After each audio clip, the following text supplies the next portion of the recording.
Dag 64. En färgstark förkunnare. Med jämna mellanrum dyker det upp forskare som påstår att Jesus aldrig har funnits. Man säger att den Jesus som Bibeln berättar om snarare är en projektion av den första församlingens tro, eller en uppfinning av Paulus, den skriftlärde farisén från Tarsos i dagens sydöstra Turkiet. Eller också säger man att han är en konstruktion av esséernas förhoppningar. Esséerna var en klosterliknande gemenskap som levde i Judaöken ungefär samtidigt som Jesus och Johannes döparen. Flera av de så kallade Döda havsrullarna kommer från dem, och där kan man läsa om rättfärdighetens lärare som ska komma och ställa allt till rätta.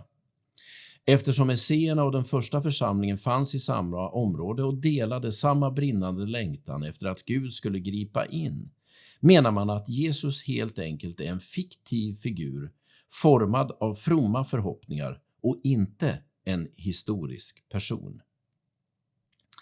Men om man läser evangelierna så framträder bilden av en historisk person med mycket tydliga karaktärsdrag.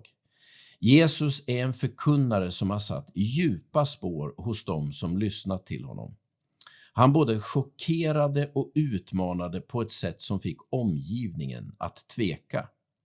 Hans förkunnelse är inte bara en upprepning av det som ansågs politiskt korrekt i samtiden. Han talar om Gud som om det vore hans egen pappa i en tid då Guds namn var så heligt att det inte ens fick nämnas. Han talar om att riva templet på 3 dagar och bygga upp det igen, fast det enligt lag var förbjudet att säga någonting som kunde tolkas nedsättande om templet.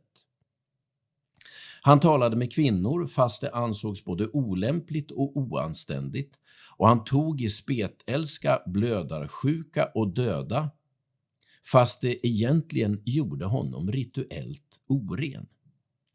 Nej, det finns alldeles för mycket i evangelierna som måste ha framstått som chockerande för samtidens fromma människor för att man ska tro att Jesus bara är en projektion av deras drömmar. Fromma människor hade drömt fram en annan gestalt än Jesus. Det är ett som är säkert. Guds välsignelse över dig idag.